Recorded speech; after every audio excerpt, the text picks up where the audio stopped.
क्योंकि कल भी इसी तरह की बात की जा रही थी। मेरे साथ एसटी देवरे, यूक्रेन में भारत के पूर्व राजदूत मौजूद है। एसटी देवरे जी, पश्चिमी यूक्रेन तक पहुंचने की रणनीति में क्या आपको लगता है कि कल परसों में कामयाब हो जाएगा रूस? पश्चिमी यूक्रेन तक पहुंचना बहुत अंतर है, वो बहुत नामुमकिन है।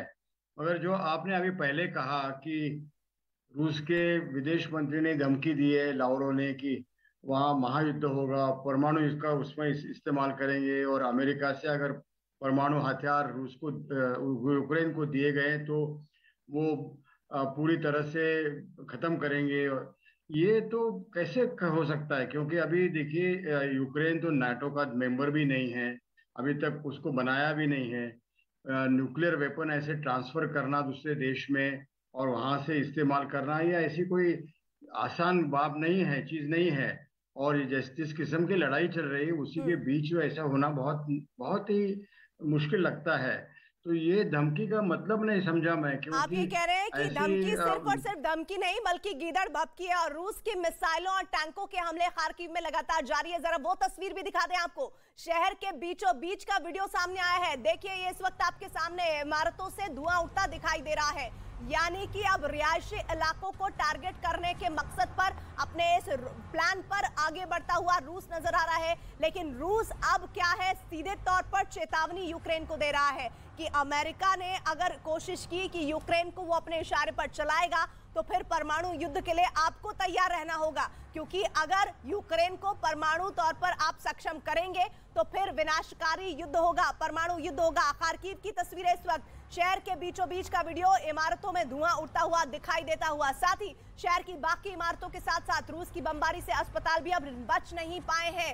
यानी कि पूरा का पूरा शुरू से लेकर अंत तक यूक्रेन में जो भी इमारतें हैं, खास तौर पर खार्किव में, उन्हें ध्वस्त करने के इरादे से इस वक्त रूस आगे बढ़ रहा है। और अब देखिए, अस्पतालों को टारगेट करने की कोशिश करता हुआ लिथिचाओ की तस्वीरें इस वक्त आपके सामने है। राजधानी कीव में भी अलर्ट किया गया है। रॉकेट अटैक लिथिचाओ में जानकारी मिल रही है किया गया है। और देखिए पहले किस तरह से शांत सब कुछ पड़ा हुआ है, हालांकि वैसे भी जिस तरह का माहौल है उसमें सब कुछ बंजर सा नजर आ रहा है, लेकिन अचानक से एक मिसाइल दागी जाती है और उसके बाद स्थितियां किस तरह से विकट हो जाती है यूक्रेन के लिए। और ये आज 7वां दिन है, हम यहाँ पर लगातार बात कर रहे हैं। जोरदार धमाका, हिला देने वाली तस्वीरें। जिसने भी इन तस्वीरों को अपने कैमरे में कैद किया होगा, समझिए वो किस कदर थर्रा उठा होगा। धरती पूरी हिल उठी है। और इस यूक्रेन में आज 7वें दिन नौबत ये आ गई है कि जहां भी नजर डालिएगा सिर्फ और सिर्फ धुएं और शोलों की तस्वीरें सामने आएंगी और साथ ही जोरदार धमाकों की या फिर सायरन की आवाज आपको सुनाई देगी।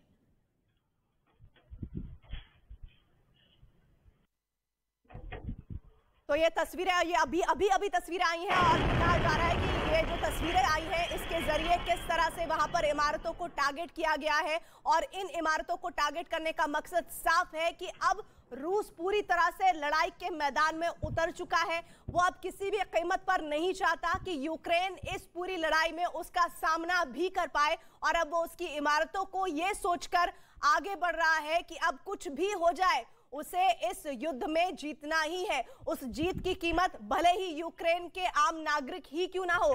कल परसों में भी खबरें आई, बच्चों की जान जा रही है, महिलाओं की मौत हो रही है। भारत के पर भी इस हमले के, इस युद्ध के जख्म आ रहे हैं। हमारे छात्र नवीन की मौत हुई है। और इस बीच देखिए एक जोरदार धमाके की तस्वीर,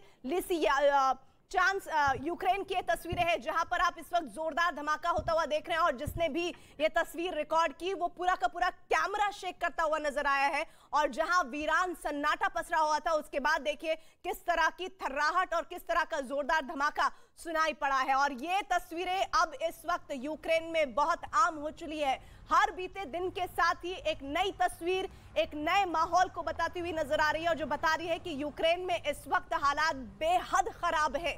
यूक्रेन के खार्किव में जहां भी आप नजर उठाइएगा वहां आपको धधकती हुई आग मिलेगी और उसके बाद आसमान में धुएं का गुबार और फिर चीख चिल्लाहट की वो आवाज। इसके बाद पता चलता है कि कितने लोगों की जान चली गई है।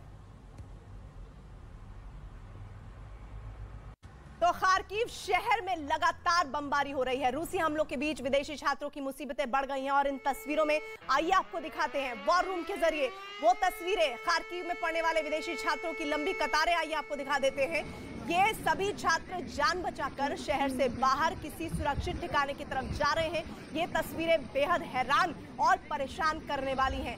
वक्त रहते ये छात्र नहीं निकल पाए और अब बमबारी के साय में किसी तरह जान बचाकर यहाँ से जा रहे हैं। और ये जान बचाने के लिए इन्हें कहां तक ये चल पाएंगे, कहीं कोई ब्लास्ट तो नहीं हो जाएगा, कहीं कोई मिसाइल तो नहीं गिर पड़ेगी, इन्हें नहीं मालूम। लेकिन सिर्फ चाहते हैं कि एक ऐसा ठिकाना मिल जाए जहां पर ये खुद को महसूस कर सके। भारतीय छात्रों और नागरिकों को यूक्रेन से निकालने के लिए भारत सरकार भी दिन रात एक किए हुए है।